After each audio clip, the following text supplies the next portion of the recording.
नमस्कार दोस्तों, स्वागत है आपका यूपी नेटवर्क 1.0 में। आज की तारीख है 1 मई 2026 शुक्रवार। चलिए बिना देरी किए शुरू करते हैं आज का खास बुलेटिन, जिसमें देश विदेश की 20 बड़ी खबरें एक साथ आपके सामने रखेंगे। पूरा वीडियो जरूर देखिएगा। सबसे पहली खबर प्रधानमंत्री के काशी दौरे की। पीएम मोदी ने उत्तर प्रदेश की धार्मिक नगरी काशी में बाबा विश्वनाथ के दरबार में पूजा अर्चना की। 108 बटकों ने शंखनाद किया और 14 किलोमीटर लंबे रोड शो में फूलों की वर्षा हुई।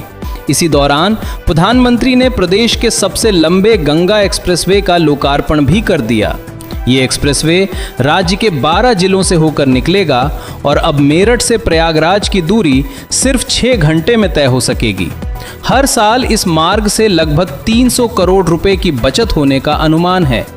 हालांकि बाइक चालकों को भी यहां टोल टैक्स देना होगा। दूसरी अहम खबर, 5 राज्यों के विधानसभा चुनावों के एग्जिट पोल से। बंगाल में 7 सर्वे एजेंसियों के औसत के मुताबिक भाजपा को 145 और टीएमसी को 142 सीटें मिलती दिखाई दे रही हैं। तमिलनाडु में डीएमके की सत्ता में वापसी का अनुमान है, उन्हें 118 सीटें मिल सकती हैं। असम में बीजेपी पूर्ण बहुमत के साथ 90 सीटें जीतती दिख रही है, वहीं कांग्रेस 29 पर सिमटती दिख रही है। केरल में 10 साल बाद यूडीएफ की सरकार बनने का अनुमान है, इन्हें 78 सीटें मिल सकती हैं। पुडुचेरी में एनडीए गठबंधन को 20 सीटें मिलती दिख रही हैं। हालांकि असली तस्वीर 4 मई को आधिकारिक नतीजे आने के बाद ही सामने आएगी। तीसरी खबर दिल्ली मेयर चुनाव की। एमसीडी में बीजेपी ने एक बार फिर बाजी मार ली है। प्रवेश वाही दिल्ली के नए मेयर चुने गए हैं और उन्हें कुल 165 में से 156 वोट मिले। आम आदमी पार्टी ने इस चुनाव का बहिष्कार किया। चौथी खबर, पश्चिम बंगाल चुनाव में हिंसा की। दूसरे चरण में 92% मतदान दर्ज हुआ, लेकिन उत्तर 24 परगना में टीएमसी और बीजेपी कार्यकर्ताओं के बीच जमकर मारपीट हुई। हावड़ा में एक बुजुर्ग की मौत का दावा भी सामने आया है। डायमंड हार्बर के फाल्ता में ईवीएम मशीन पर भाजपा का बटन टेप से बंद किए जाने का एक वीडियो सोशल मीडिया पर तेजी से वायरल हो रहा है। पांचवी खबर मौसम की। देश के 19 राज्यों में आज भारी बारिश, आंधी और ओले गिरने की चेतावनी जारी की गई है। राजस्थान में बीते दिन बिजली का तार गिरने से एक पिता पुत्र की जान चली गई। यूपी के 10 जिलों में जोरदार ओलावृष्टि हुई, जिसमें 13 लोगों की मौत हो चुकी है। पूर्वांचल एक्सप्रेसवे पर एक टोल प्लाजा की छत भी उड़ गई। बिहार के 20 जिलों में आंधी बारिश का माहौल है। हिमाचल और उत्तराखंड में बारिश और बर्फबारी का अलर्ट है। 5 मई तक मौसम ऐसा ही बना रहेगा। अमेरिकी राष्ट्रपति डोनाल्ड ट्रंप ने राइफल के साथ अपनी एक तस्वीर साझा की और ईरान को सीधी चेतावनी दी कि अब और नरमी नहीं बरती जाएगी। उधर ईरान संयुक्त राष्ट्र पहुंच गया है और कह रहा है कि अमेरिका द्वारा उनका जहाज जब्त किया जाना समुद्री डकैती के समान है। ईरान अमेरिका इजरायल युद्ध को अब 61 दिन हो चुके हैं और सीज फायर के बावजूद हमले जारी हैं। 7वीं खबर तेल बाजार से, जो भारत के लिए राहत भरी है। यूएई ने तेल उत्पादक संगठन ओपेक और ओपेक प्लस से किनारा कर लिया है। इस फैसले के बाद भारत को कच्चा तेल और सस्ती दरों पर मिलने की संभावना है। अगर ऐसा हुआ तो देश में पेट्रोल डीजल के दाम कम भले ना हो, लेकिन बढ़ेंगे भी नहीं।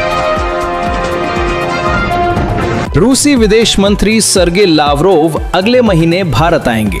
14 और 15 मई को नई दिल्ली में आयोजित होने वाली ब्रिक्स विदेश मंत्रियों की बैठक की अध्यक्षता इस बार भारत कर रहा है। दोनों देशों के द्विपक्षीय संबंधों पर भी इस यात्रा में चर्चा होगी। 9वीं खबर, 1 मई से होने वाले बड़े बदलावों की। एलपीजी सिलेंडर की बुकिंग के नियम बदल जाएंगे। अब बुकिंग के समय ओटीपी देना अनिवार्य होगा। अगली बुकिंग 25 दिन के बाद ही संभव होगी और ई-केवाईसी भी जरूरी कर दी जाएगी। इसके अलावा यूपीआई, पैन कार्ड, आधार सेवाओं और म्यूचुअल फंड के नियमों में भी बदलाव आएगा। मई में सिगरेट के दाम 17% तक महंगे हो सकते हैं। इस खबर के बाद आईटीसी और गॉडफ्रे फिलिप्स जैसी कंपनियों के शेयरों में तेजी आई है। साथ ही FSSAI गुटखा तंबाकू की प्लास्टिक पाउच पैकेजिंग पर रोक लगाने की तैयारी कर रहा है। 13वीं खबर रेलवे से। अब जम्मू से श्रीनगर का सफर महज 6 घंटे में पूरा हो जाएगा। आज से वंदे भारत ट्रेन की शुरुआत हो रही है, जो सीधे कश्मीर घाटी तक जाएगी। ये यात्रियों के लिए बड़ी राहत है। 13वीं खबर रेलवे से। अब जम्मू से श्रीनगर का सफर महज 6 घंटे में पूरा हो जाएगा। आज से वंदे भारत ट्रेन की शुरुआत हो रही है, जो सीधे कश्मीर घाटी तक जाएगी। ये यात्रियों के लिए बड़ी राहत है। 15वीं खबर टेक्नोलॉजी जगत से। गूगल वॉलेट में अब आधार कार्ड का फीचर भी जुड़ गया है। एक टैप में वेरिफिकेशन पूरा हो जाएगा। एंड्रॉइड 9 और स्क्रीन लॉक की शर्त के साथ डिजिटल आधार सुरक्षित एन्क्रिप्शन के जरिए सेव रहेगा। 16वीं खबर EPFO की। पुराने और बंद पड़े PF खातों को ढूंढना अब आसान होने जा रहा है। EPFO जल्द ही ई प्राप्ति पोर्टल लॉन्च करेगा। आधार कार्ड के माध्यम से आप अपने पुराने PF खाते को तुरंत ट्रैक कर पाएंगे।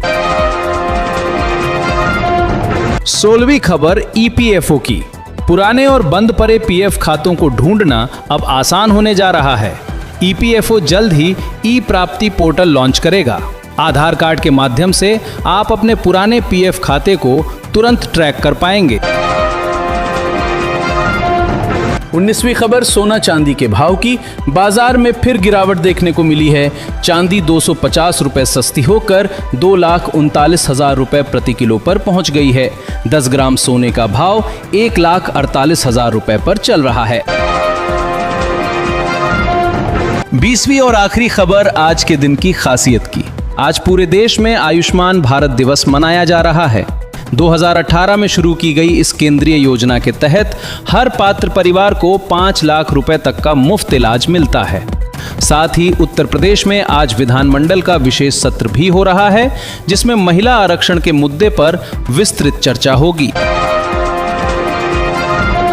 तो दोस्तों, ये थी आज की 20 बड़ी खबरें।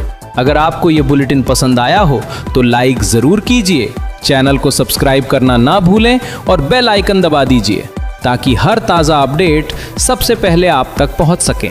मिलते हैं अगले बुलेटिन में, तब तक के लिए नमस्कार।